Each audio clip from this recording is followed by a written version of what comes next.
أهلا بحضراتكم مرة تانية وعن القوالب الموسيقية اللي تميزت بيها الموسيقى العربية.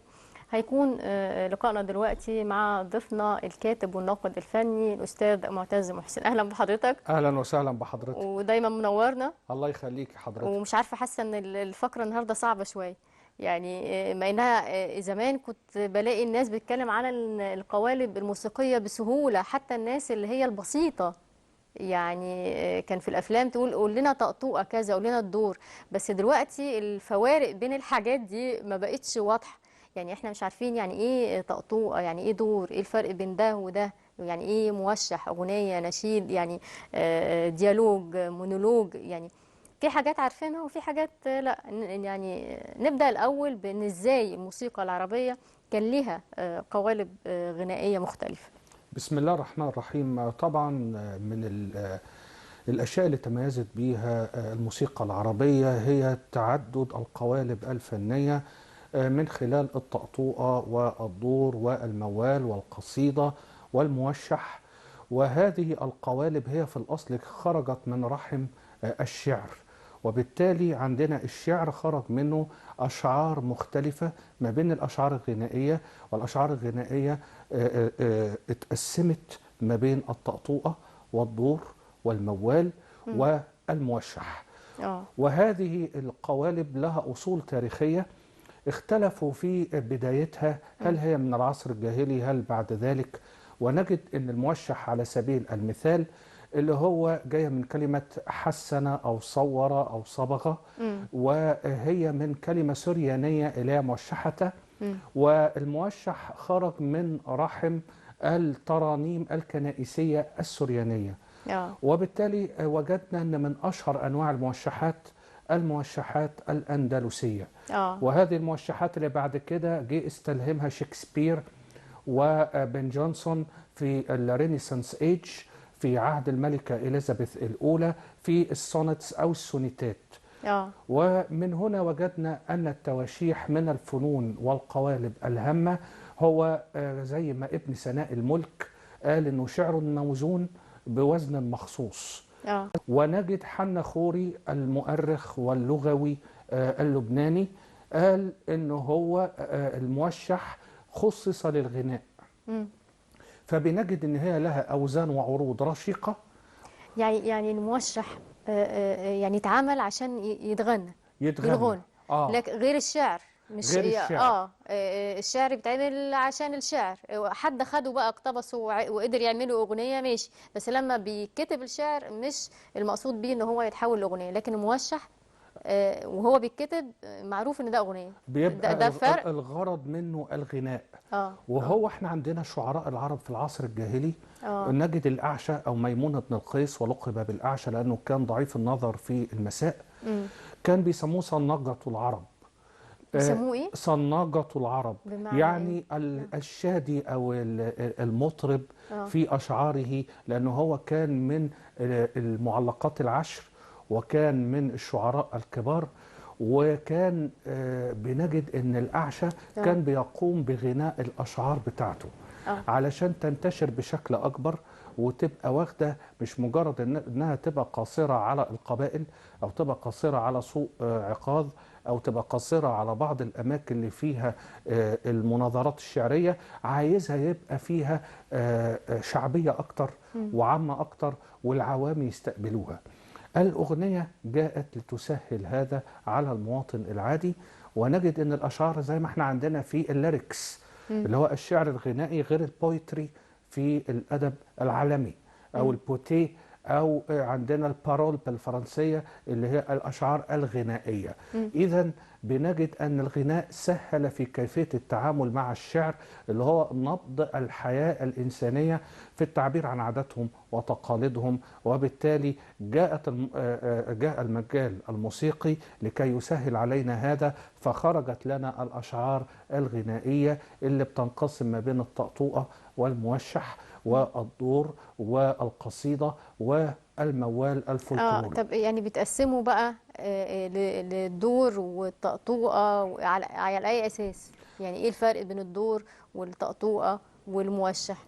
اه، احنا عندنا لما نشوف الموشح زي ما شرحنا من قبل، اللي هو اتعمل القصيدة شعر مع واتعمل شعر، وشفنا فرقة رضا كان لهم تجربة عظيمة عملوها في 80 81، مم. الموشحات الأندلسية مم. اللي رقصت عليها الفنانة القديرة فريدة فهمي، وكان اللي كتبها فؤاد عبد المجيد. عجبا لغزال. عجبا لغزال، مم. ويا غريب الدار لأفكار، مم. وعندنا أيضا لي ليال طوال، مم. وغيرها من الموشحات الأندلسية. تمام. وبنجد أن الموشح ما اكتفوش بالتراث القديم فقط، مم. ولكن ما بين القرن ال19 والعشرين كانوا أضافوا ما يتماشى مع مستجدات العصر. تمام. بالنسبة لفن الدور، فن مم. الدور هو فن غنائي وشعر غنائي يكتب بالعامية ويكتب بشكل بسيط، وهو بيتحرر من فكرة الأوزان اللي بيبقى فيها قيد شوية، مم. بتبقى القافية فيها رشاقة، وبالتالي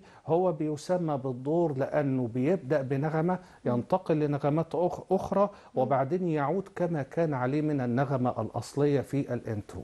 اه، يعني ده يعتبر تطور حصل بقى في الأغنية لما آه بدأ يبقى فيه الدور، اللي هو الأغنية هتبقى بالعامية مش بالفصحى. مش بالفصحى. اه. وبنجد ان سيد درويش هو كان المطور لهذه القوالب. يعني عندنا فن الدور خرج منه محمد عثمان، مم. وخرج منه سلامة حجازي، وعبد الحي حلمي، وكامل الخلعي، مم. وسيد الصفتي، ويوسف المنيلاوي، مم. وأسماء كبيرة جدا. اه. بنجد انه كان الاعتماد في الدور على التطريب اكثر من التعبير. مم. جاء سيد درويش ليقوم باضافه التعبير مم. دون التطريب فقط، لا، التطريب والتعبير. ونجد ان من اشهر الادوار اللي عملها زي ضيعت مستقبل حياتي، واحسن من غنى هذا الدور كارم محمود في برنامج الموسيقى العربيه في الستينيات. مم. ونجد ايضا دور انا هويت مم. وانتهيت. فهذا اه. هو الدور. فن الدور كان آخر دور اتعمل قبل ما الأغنية السينمائية تسيطر مم. على فن الدور، لأن عندنا الدور بينقسم لخمس حاجات أو عناصر. عندنا في المذهب اللي هو الانترو، مم. الغصن التفاصيل اللي بيغنيها المطرب، عندنا الوصلات اللي هي الهنك، مم. وبتبقى زي الباراجرافات، وعندنا الرينك اللي هي الآهات اللي كانت بتردد ورا لا، المطرب. واحدة واحدة. أنا كده تهت. إيه الرينج؟ الرينك اللي هو اه. الآهات، اه. زي ما نشوف دور مثلا اه. رأيت خياله في المنام، اه. أو أحب أشوفك كل يوم لمحمد عبد الوهاب، ودي اه. غناها في أواخر العشرينيات. اه. بنجد كان بيبقى وراه المذهبجية أو الكورال، اه. بيرددوا وراه الآهات. مم. بنجد بعد كده رأيت خياله في المنام، فيجي يردوا بفكرة الوصلات اللي هو كأنهم الصدى على بطل الأغنية، مم. وبعدين بتيجي القفلة. بنجد ان اللي طور في فن الدور بشكل كبير زكريا احمد، مم. ووجدنا ده لما عمل اخر دور للفنانه ام كلثوم في سنه 38 39 تحديدا، كان امتى الهوى يجي سوا، ودي اه. كتبها احمد رامي. وبالتالي فن الدور خد اشكال مختلفه. لما جت الأغنية المصورة قللت من ده، لأن الفيلم له مدة معينة، وبالتالي محكوم على الأغنية أنها تبقى ما بين 3-4 دقايق. فطبعا أنا صعب أن أنا أجيب الوصلات والآهات مم. وقفلات معينة، ولا بد أنها تكون مع حجم الفيلم. تمام. طب احنا لسه هنقول يعني ايه طقطوقة، بس احنا معانا طقطوقة ليا بنفسج لصالح عبد الحي، عارفها؟ طبعا دي اه. متعة. اصل في ناس ممكن تقول انتوا بادئين، احنا اخرنا عبد المطلب، وبعدين موسيقار الاجيال محمد عبد الوهاب، وبعدين الاجيال اللي بعد كده، لكن احنا راجعين ورا قوي، فممكن ناس كتير ما تكونش عارفه الطقطوقه دي. يعني انا يمكن اول مره يعني اسمعها امبارح مثلا، اللي هي بنفسج غناء صالح عبد الحي، كلمات رائع بيرام التونسي، والحان رياض رات السنباطي. السنباطي. نسمع الاغنيه او الطقطوقه، نخليها نسميها الطقطوقه. نسمع الطقطوقه ليه بنفسج، نرجع معاكم مره تانية. يا ليل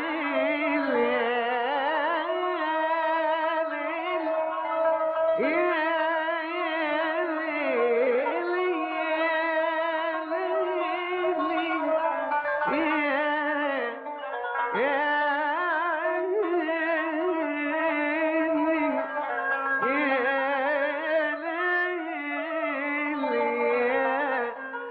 ليل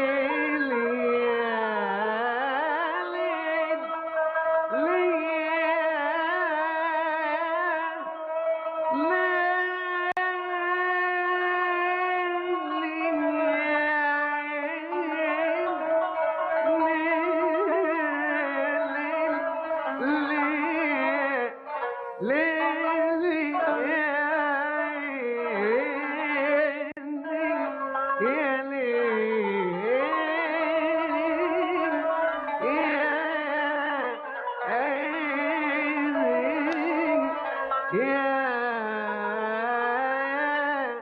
يا ليل ليه بنفسك بتبكي قول طبعا ريحتي ليه بنفسك بتبكي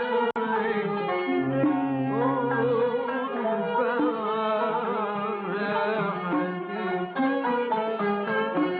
والليل تسمعك اهو طبعا محبس الروح ليه نفسك بتبكي ليه نفسك بتبكي قول طبعا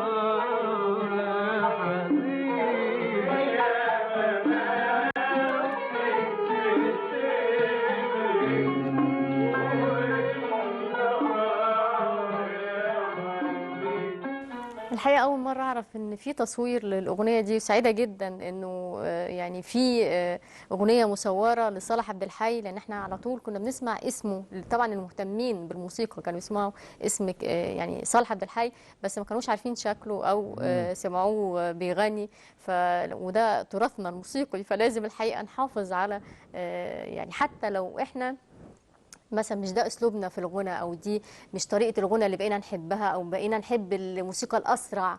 لان الموسيقى دي او الطقطوقه دي اللي هي بنفسج ليها مقدمه موسيقيه يا استاذ معتز طويله جدا. ايوه فعلا. ما بقاش ده ذوق المستمع دلوقتي، ان اكيد. هو فين المطرب يعني ما بيسمع مقدمه موسيقيه طويله كده، هو هيغني ولا لا؟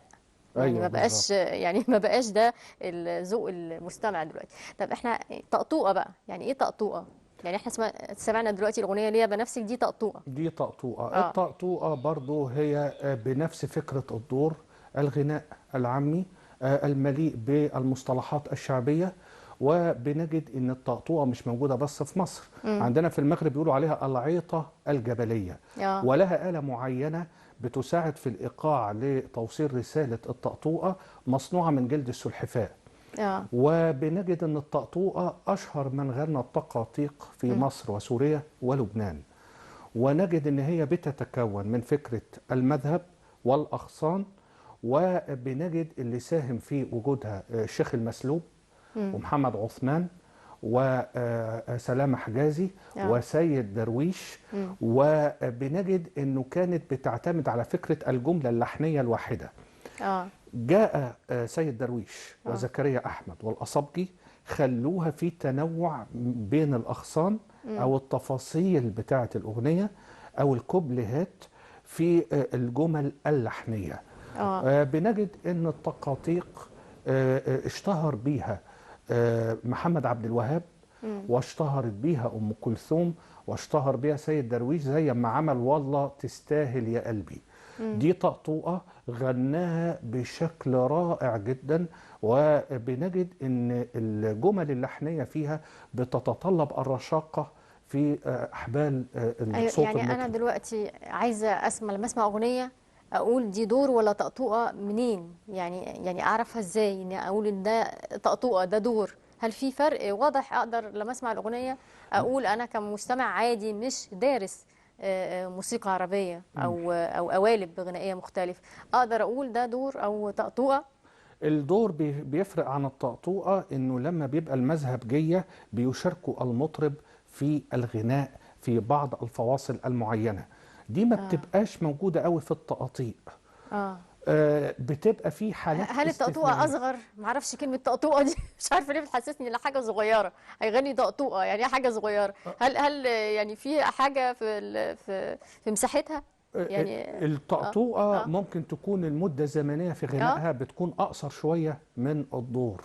بنلاقي الدور بيدي لي مساحة أكتر إن أنا أعمل المد في بعض الحروف والكلمات، وفي إن أنا ممكن أدخل حتة موال شوية، دي مش في الطقطوقة.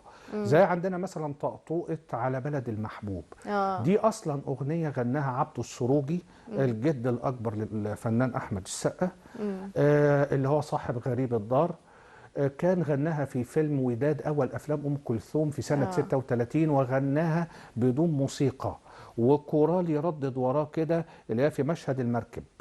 بنجد أم كلثوم انجذبت لهذه الطقطوقة وطلبت انها تسجلها على اسطوانة، مش شرط انها تكون غنتها في فيلم، فحبتها جدا. فهنا رياض السنباطي وافق، وبالتالي سجلوها في اسطوانة بعد الفيلم ما اتعرض في نفس السنة، ونزلت على اسطوانات بوجود الكورال وبوجود الموسيقى وبوجود الفواصل. وبالتالي بنجد انه الطقطوقة والدور العنصر المشارك بينهم انها بتكون قوالب غنائية وجدانية، بتكون في مناجاة الحبيب او الهجر او اللوع او الاشتياق، ودي وجدناها في هذه الادوار. ونجد ان محمد عبد الوهاب افضل 7 سنوات ليه كان في فن الطقاطيق، لما عمل طقاطيق مختلفة زي مين عذبك بتخلص مني، زي عندنا ليلة الوداع، زي عندنا فيك 10 كوتشينة. وبالتالي الطقطوقة أيضا بتميل إلى فكرة الرشاقة وخفة الدم، ودي وجدناها في فيك 10 كوتشينة اللي كان غناها في سنة 27. يعني الدور والطقطوقة الاثنين بيشتركوا كمان في ان هم لغة عامية. لغة عامية. الموشح كان بيدخل في بعض الألفاظ الأعجمية وبعض المصطلحات ممكن تكون أصلها اسبانيولي، أو تكون أصلها تركي، أو تكون أصلها من أي لغة أخرى، فارسي. زي عندنا يا شادية الألحان لسيد درويش، أما جه لحنها بنجد هنلاقي فيه مصطلح أمان أمان. الأمان أمان زي فكرة عندنا هنا يا ليل يا عين، وزي في الشام أوف يابا أوف، برضو دي زي فكرة يا ليل يا عين. فضلت معانا كتير أمان أمان دي، فضلت أمان يا لالال يا أمان دي، فضلت معانا كتير من الأغاني بقى العهد العثماني وكده. طيب احنا معانا طقطوقة الحقيقة من التقطيق اللي أنا بحبها، وهي طقطوقة الورد جميل زكريا أحمد. طبعا هو غناها ناس كتير على فكرة، بس أيوة. احنا اللي معانا دلوقتي اللي هي يعني الغنى والألحان لزكريا أحمد. بالظبط. نسمع طقطوقة الورد جميل، وكانت كلمات برضو بيرام التونسي. بيرام التونسي، ونرجع معاكم مرة تانية. بين الأشواق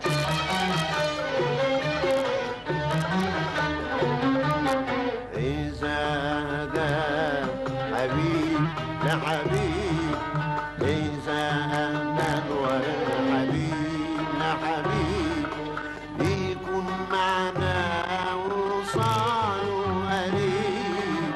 شوف الظلم بقى واتعلم، شوف الظلم بقى واتعلم، بين الحبايب تعرف تتكلم. شوف شوف شوف شوف شوف شوف شوف شوف شوف الظلم الظلم، شوف شوف شوف تعالى.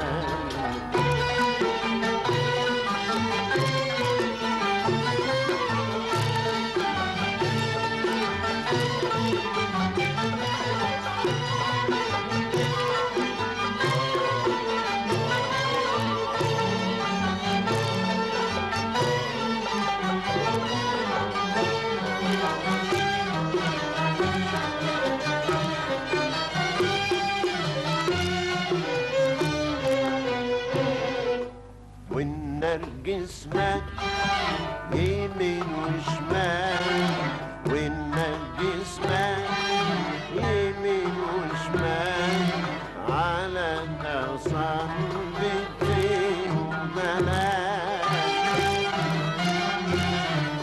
والنرجس مات يمين وشمال، على الأغصان بتين ملاك. عيون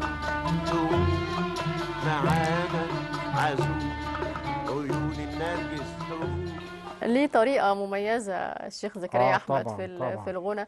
بس أنا سمعتها برضو صوت سيد مكاوي، كانت برضو يعني مختلفة. سمعتها بصوت لطفي بوشناق. هي دي برضو غنتها أم كلثوم. في فيلم اللي هو فاطمة. مش كده؟ ايوه، انا اخر فاكره افلامها. فاكره صوت ام كلثوم فيها يعني. اقصد ان كلهم غنوها، كل واحد غناها بطريقته وكلهم غنوها حلو الحقيقه. ايوه ايوه. يعني ده ما نفاش ده، او ده ما قالش مثلا انا ده فلان ام كلثوم غنتها طب انا اغنيها بعد ام كلثوم يعني لكن ما هي دي الفكره، انه هل انت صوتك ممكن يضيف للاغنيه ولا لا؟ بالظبط بالظبط. يعني احنا كده عرفنا يعني ايه طقطقه خلاص. تمام. طيب انا عايزه اعرف ليه الناس زمان مع انهم كانوا بسطة جدا. ونشوف الافلام الابيض واسود بنلاقي فنانه مثلا ماري منيب مش عارف سمعنا دور لصالح عبد الحي، سمعنا مش عارفه طقطوقه. يعني ليه الناس البسطة زمان كانوا عارفين الفرق بين الدور والطقطوقه والموشح، واحنا مش عارفين؟ يمكن مع وجود كان في الإذاعة، اه كان بيبقى شرح زمان اه لهذه الفنون. زي كده هنقول حاجة احنا عاصرناها، كان الفنان عمار الشريعي في غواص في بحر في بحر النغم، النغم. كان بيجي اما كان بيجيب بعض القوالب الغنائية بيشرحها ويقول ايه الفرق بين ده وده وده. ده كان متواجد في الإذاعة زمان من أول ما تأسست في 34، وبدأت الناس تفهم هذه القوالب.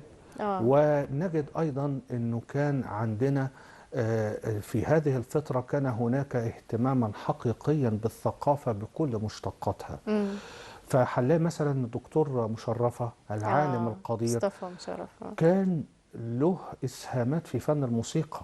الأستاذ عبد الوهاب كان بيطلبه أنه هو لما كان يجي يسجل أغنية كان يطلبه أنه هو يشوفه هل هو أحسن في لحنها ولا لأ، أجاد في أدائها ولا لأ، لأن ما فيش اختلاف خالص ولا فوارق ما بين العلم والموسيقى.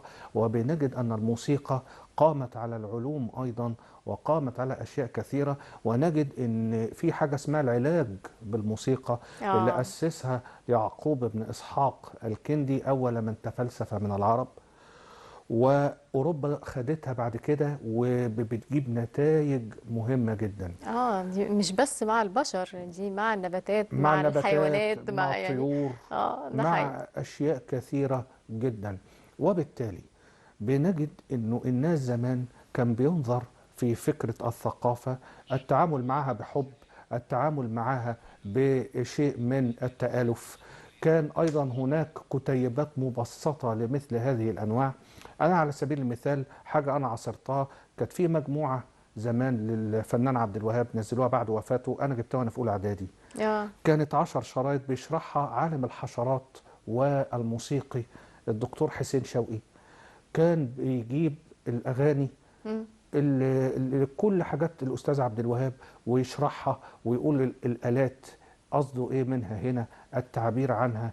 للأسف الحاجات دي قلت رغم إن إحنا تكنولوجيا اه مفروض أكثر تطورا، اه ولكن يعني ما غريبة، يعني غريبة مع ان ما فيش يعني فكرة القرية الصغيرة، ان العالم قرية صغيرة والكلام ده المفروض ان هو بينطبق اكتر على دلوقتي، خصوصا مع وسائل التواصل فعلا المفروض كتير المفروض. ومع ذلك تلاقي زمان ايام الناس اللي هو بقى زمن الابيض واسود كنت تلاقي عندهم معلومات عامة بالعالم حواليهم. مين رئيس دولة كذا، مين رئيس دولة كذا، مين رئيس وزراء في كذا. أيوه حتى صبي القهوة تلاقيه عارف متابع الحاجات دي زمان. طبعا. لكن دلوقتي ما فيش حد عارف حاجة أكتر من الحاجات اللي بتجيله يعني. دي لأسباب متعددة طبعا، من بينها دخول بعض الأفكار المتشددة اه المبالغ فيها تسببت في التعامل مع الفنون ومع الثقافة وخاصة مع الموسيقى على إنها من المحرمات، على إنها مخالفة اه لأشياء أخرى. ده عطلنا أكيد. ده عطلنا في أشياء كثيرة جدا، مع إن الكندي كانت له أبحاث في الدين وبرضه كان موسيقي. ابن سينا الشيخ الرئيس نفس الكلام. اه الفارابي هو اللي صنع آلة القانون، وهو كان عالما للنباتات وفيلسوف وعالم منطق ومترجم. ففين ناس هنا رائعة فين يعني. هنا بقى العطلة والحرمانية؟ هي ازاي انت بتستخدمها. بيبقى امامنا كوباية يا نملاها لبن يا نملاها أشياء أخرى مضرة بالصحة. اه فطبعا دي عطلتنا شوية وجعلت ناس كتيرة اللي بقى يفرط في شرايطه أو اللي بيقوم بحرقها. ناس كانت بتحب تجيب مثلا شرايط اولد از جولد بتاعت زمان، جم حرقوها أو كسروها خسارة أو يعني خسارة يعني. فدي عطلتنا شوية. وبقى كيفية التعامل مع مسألة العلوم بقت تصنف إن في علوم شرعية وفي علوم غير شرعية وغيرها من المسميات. لا خلاص، ما هنعمل ايه، هي وصلت للغسالات، حتى في غسالة كده وغسالة كده، هي وصلت تصنيف، وصلت للأسف. مع الأسف يعني لكل حاجة في حياتنا يعني. طب احنا معانا موشح للفنانة عفاف راضي. طبعا. مش أنا أول ما شفت صورتها في الموشح ده كانت صغيرة جدا، يعني كان عندها 16 سنة. أيوه فعلا فعلا. يعني كان شكلها ده أول مرة تقريبا تغني. الموشح اسمه رماني بسهم هواه، وهو ألحان داوود حسني من مقام النهوان. هنعرف يعني ايه مقام النهوان بعد ما نسمع موشح رماني بسهم هواه لعفاف راضي.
شفتوا كانت قد ايه عفاف راضي صغيره، يعني 16 سنه، طفله يعني تعتبر، بس شفتوا صوتها كان رائع ازاي.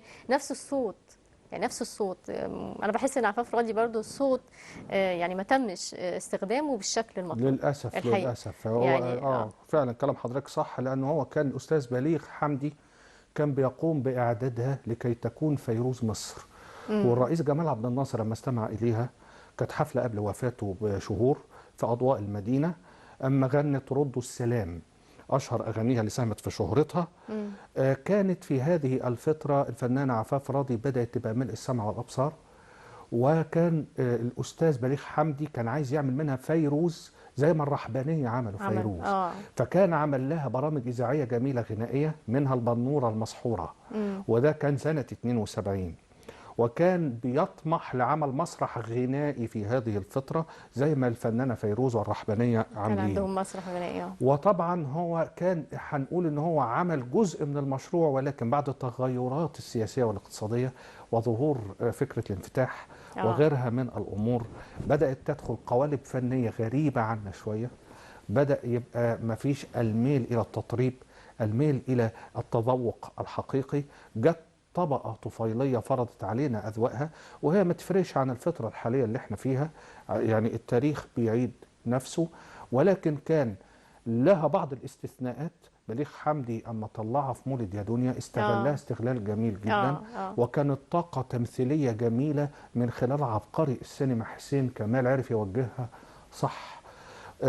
طبعا من الافلام الاستعراضيه طبعا الجميله تحفة. جدا. كان حدث مولد يا دنيا. كان حدث احنا الافلام 76. الاستعراضيه ما كانتش كتير يعني في الوقت ده، فكويس ان يبقى في فيلم بالقوه دي، وكان في كوكبه من الفنانين، طبعا محمود ياسين، وغنى كمان في الفيلم اعتقد طبعا بصوته. كانت حاجات جميله طبعا. توفيق الدقن. ونجد ان محمد الموجي عمل لها الحان جميله زي حمام الدوح، عمل لها كمال الطويل برضو اغاني جميله. يعني كانت هي بتحاول ان تثبت ان الفن الصادق قائم بذاته، وكانت لها استثناءات جميله، ولكن طبعا هي فضلت العمل الاكاديمي، وهي سوبرانو رائعه جدا وبتغني اوبرالي ممتاز حقيقي، وبالتالي صوتها المخملي الجميل ده اللي فيه الرقة والعذوبة مع القوة الناعمة. يعني صوتها فيه قوة ناعمة مش القوة المبالغ فيها. بتعرف توظف صح، فنجد أنها غنت بأشكال رائعة في الأدوار القديمة والموشحات، وده اللي ساعدها من الغناء الأوبرالي لدرجة ان هي عملت رسالة الدكتوراه بتاعتها قمة العبقرية، دراسة 3 أصوات من أجمل 3 أصوات في مصر، أم كلثوم وعبد الوهاب والشيخ رفعت.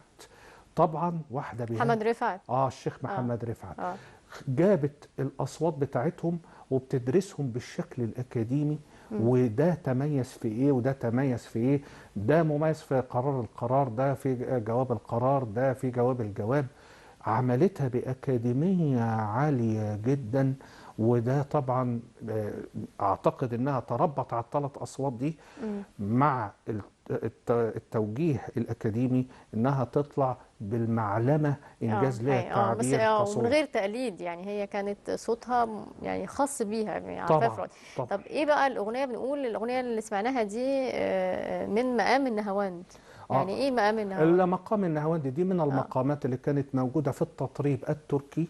وهذا المقام بيميل إلى فكرة الفرح، وبفكرة أيضا بيبقى فيه فرح مش مبالغ فيه، بتبقى فيه هدوء، بيبقى فيه تفكر، بتبقى فيه أشياء كثيرة جدا تدعو إلى ضبط اللحن. حتى في قالب موسيقي أو في مقطوعة موسيقية عملها الأستاذ محمد عبد الوهاب، كانت بتيجي في الأفلام في المقطوعات الراقصة فانتازيا نهاوند.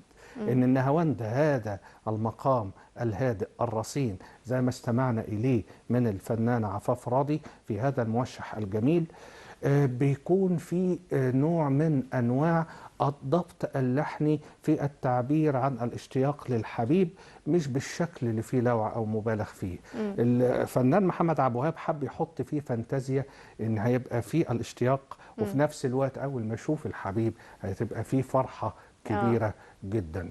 فمقام النهاوند من المقامات اللي محمد عبد الوهاب كان بيحب يستخدمهم جدا. ايضا كان مقام البيات يحب يستخدمه. الحاجه اللي ما كانش بيحب يستخدمها ما استخدمهاش الا 3 4 مرات فقط لا غير في طول تاريخه العريق، مقام الصبا. مقام الصبا ومقام البياتي كلاهما مقامات تميل الى فكره الشجن، لكن مقام الصبا الشجن بتاعه اعلى من البياتي. ولما نستمع الى القران الكريم من اصوات مقرئين الكبار زي الشيخ رفعت وعلي محمود ومصطفى اسماعيل، بنلاقي مقامات في القراءة القرآنية بتكون على الصبا. يعني ما غنهاش إلا 2 3 لصعوبتها؟ لا ولا لشدة الحزن اللي فيها ولا ايه؟ لشدة الحزن. كان محمد عبد الوهاب ما يحبش يميل إليها، ما حطهاش إلا في هجراني ليه ظلماني ليه، لأن كانت طالبة إن هو يستخدم الصبا. وفي أغنية حي على الفلاح اللي هي عبرت عن 67 مع الرحبانية اللي وزعوها له، وشارك فيها بالأورج الأول مرة الدكتور عزت أبو عوف. وحاجات بسيطة استخدم فيها هذا المقام وكوبليه من أمل حياتي، لأنه مقام فيه شيء من الحزن. لما نحب نقرب للجمهور ايه هو الصبا، هقول لهم بشكل جميل وبسيط جدا. هنرجع الى اذان الشيخ محمد رفعت اللي بيجي في اذان المغرب او اي اذان. بس دي من الاصوات اللي بنحبها جدا ومرتبطه معانا طبعا كشعب مصري عامه، يعني مش بس مع المسلمين، لا صوت الاذان بالصوت يعني الجميل ده. طبعا بس ما كانش فيه حزن. لا، هنلاقي لما بنشوف في المد بتاعه، المد هنا عند أشهد أن لا إله إلا الله، هي مش حزن قد ما فيها فكرة الخشوع. فالصبا هنا فيها فكرة الخشوع. الخشوع فيه لما بقول ابتهالات أو لما بقرأ قرآن. فطبعا الخشوع هنا يميل إلى فكرة الشجن والحزن. حتى كان الشيخ أبو العينين شعيشع كان دائما يقول على الأستاذ، هو أستاذه الشيخ رفعت، إنه كان بيبكي وهو يقرأ القرآن، وخاصة على مقام الصبا. لأنه بيعيش معاني الآيات وبيعيش الصور، وكأنه بيصور لنا الآية دي إيه معناها، وبتعيش أمامنا. وتحديدا في سورة مريم عند وصف ميلاد السيد المسيح تحت النخل، لما نستمع إليه كده كأنه عيشني فعلا لحظات في بيت لحم وميلاد السيد المسيح والمعجزة الكبرى اللي حصلت دي. هنا مقام الصبا يتطلب مني في القراءة القرآنية أنه لازم يبقى موجود، وبجانب الصبا البياتي، وهي في فكرة وصف الوعيد أو في وصف كيفية ضرورة الخشوع والاستقامة. تمام. طب احنا جبنا طقطوقة وجبنا موشح، نجيب دور عشان نقدر نجيب مثال بقى لكل حاجة بنتكلم عنها النهاردة. هنجيب أغنية من الأغاني برضو اللي بحبها جدا، اللي هي أنا هويت. هنجيبها بصوت سعاد محمد طبعا. والحان سيد درويش، والكلمات اعتقد بنسبه كبيره ان هي كانت ليونس القاضي، لان هم كانوا عاملين دويتو هو وسيد درويش، يعني كتب له عدد كبير من الكلمات اللي لحنها سيد درويش. لكن اللي حاصل انه الناس يمكن علشان سيد درويش هو اللي كان بيغني وهو اللي كان بيلحن، كان هو اللي ظاهر في الصوره، ففي اختلط على الناس الامر انه سيد درويش هو كمان اللي كاتب الأغنية. فنسمع أغنية أنا هويت بصوت سعاد محمد ونرجع معاكم مرة تانية. وليه بقى لوم العذول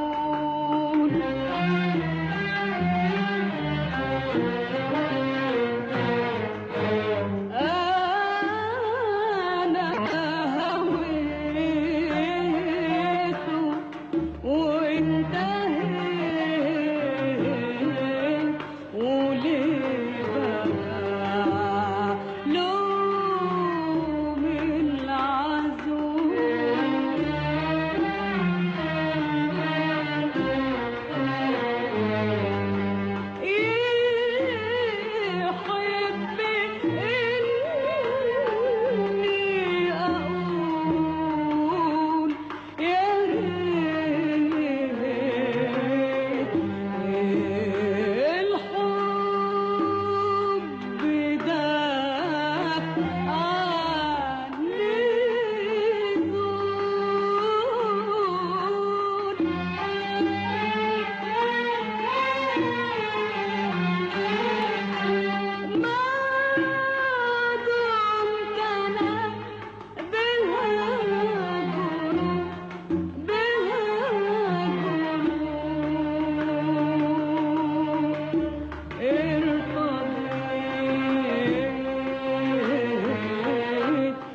صوت رائع الحقيقة. سعاد محمد صوت رائع برضو، من الأصوات اللي ما تمش استخدامها بالشكل المناسب.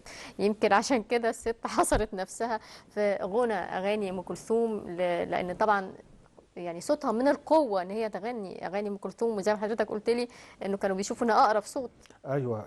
لام كلثوم. كان الناقد الكبير والمؤرخ الفني ميكي ماوس عبد الله احمد عبد الله، اه اما سالوه في احد البرامج قال لك اكتر واحده اقتربت من الخامه الكلثوميه امم هي سعاد محمد. اه الفنانه سعاد محمد ايضا بنستمع لقوه صوتها هنا.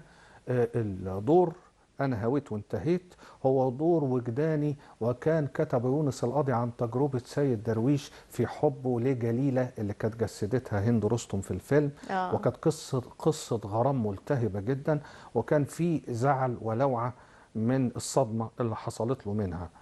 وكان هنا الأداء العاطفي ما عملتش القوة المبالغ فيها، لأنه هنا مناجاة عاطفية، غير لما نستمع إليها في الغناء الديني أو اه الأناشيد الدينية. يعني في فيلم أنا وحدي اللي كان في مطلع الخمسينيات اه كانت ليها أغنية في مدح الرسول عليه الصلاة والسلام، اه وكانت في الفيلم ده الفيلم اللي فيه فنانة ماجدة ماجدة ومنى اه وعبد الرحيم الزرقاني. اه هذا العمل كان تاني أو تالت فيلم ليها. بنجد أما غنت وكانوا عاملين لها خلفيات وراها مصحف وراها بعض الشعارات الدينية، هنا بقى حسينا إنها بلا مبالغة وكأنها تقترب من خامة النقشبندي. مم. برضو استمعنا إليها في الشيماء، استمعنا ليها كان في صوتها أشياء رائع. كثيرة جدا. اه فكان صوت فعلا بيتسم بالجمال، والأستاذ عبد الوهاب تمنى أنه يلحن لها، وقالوا له طب ما لحنتش لها ليه؟ هي ما شاء الله خلفت 10 مرات. قال كل ياه لما كنت ياه اه أقول عاوز أعمل معاها أغنية يقولوا لي أصلها في حالة ولادة، أصلها لسه مخلفة. قال فطبعا مع مرور الوقت ومع تغير الظروف ما جاتش الفرصة اللي كنت اه أتمناها إني ألحن لهذا الصوت العبقري اكيد احنا الجميل. خسرنا الحقيقه. خسرنا صوت رائع. الاغنيه دي كمان غناها طبعا الموسيقار سيد درويش طبعا بصوته، طبعا. ويمكن احنا بنسمع، ويمكن الصوت في التسجيلات القديمه ما بيبقاش واضح قوي. احنا أيوه، نفسنا بجد حد ياخد التسجيلات القديمه دي ويعملها معالجة. ويعمل لها معالجه لصالح التلفزيون المصري. طبعا اه أنا بضم صوتي لصوت حضرتك في ده. يعني نفسنا يعملها. احنا طبعا دي كلها كنوز خاصة بالبرنامج، ما بقيناش نشوفها خالص على شاشة التلفزيون الحقيقة، لكن احنا بنجيب لكم كنوز فعلا، يعني كنوز فنية. بنعرف كمان بأسماء الناس ما عصرتهاش زي صالح عبد الحي. وكان معانا ناس انا اشك ان حد من الجمهور يبقى عارفها. يعني انا معايا مغنية اسمها إكرام عبد الحميد. طبعا. حاجة يعني جميلة طبعا. كان ليها موشح قمر ليه ليالي، ودي من قمر له الموشحات ليالي. الشهيرة جدا. وبرده من كتر حلاوة الأغنية وشهرتها يمكن غناها كذا مطرب، وحديثا سمير الاسكندراني. أيوه اه أيوه. اه فمعانا حاجات الصراحة، كليوباترا وكحل السحر، كحل السحر عيونا. يعني الصراحة عدد من الأغاني وعدد من الموشحات والأدوار. أرجو إن احنا نكون خدنا فكرة بسيطة عن الفرق بين الدور والموشح والطقطوقة. لو حضراتكم مهتمين بالحاجة دي ممكن يكون لينا حلقات تانية. احنا في نهاية الحلقة بنشكر ضيفنا الناقد الفني والكاتب الأستاذ معتز محسن. شكرا لحضرتك، الله يخليك حضرتك. وإن شاء الله يكون لينا لقاء تاني نكمل باقي القوالب بإذن الله الغنائية. بإذن الله. لأن أنا قريت إنه 11 قالب غنائي تقريبا. يعني قوالب كثيرة. وهي حاجة بسيطة قبل الختام، إن لازم نشير إلى الأستاذ أحمد شفيق أبو عوف. هو له الفضل الكبير إنه لحق الأعلام قبل ما يرحلوا يسجل معاهم للذكرى والتاريخ، حماية للتراث من الاندثار. لما جاب لنا منيرة المهدية، وجاب لنا صالح عبد الحي، وجاب لنا عبد اللطيف البنا، وجاب لنا أسماء كبيرة لحقهم علشان كان فاهم يعني ايه حفظ تراث. فتحية كبيرة جدا ليه، وربنا يرحمه ومن الناس اللي فعلا تستحق الإشادة. ده برنامج الموسيقى العربية الموسيقى العربية اللي كانت بتقدمه الإذاعية أماني ناشد. أيوة. يعني تمام كده. وفيما بعد الدكتورة رتيبة الحفني في الثمانينات. فالحقيقة ده بيبقى حفظ للتراث الموسيقي اللي احنا محتاجين فعلا نعرف الناس بدأت ازاي، وكان الأصوات عاملة ازاي، والغنى ايه، والكلمات والألحان، لأن ده جزء من تاريخنا الموسيقي لازم الحقيقة نحافظ عليه. شكرا لحضرتك. الله يخليك نورتنا. حضرتك، الله يخليك. وبقول لكل مشاهدين موسيقى الجيل، يا رب تكون حلقة النهاردة عجبتكم. نشوفكم في حلقة جديدة السبت الجاي، وحلقة جديدة من جيل ميوزك. تصبحوا على خير.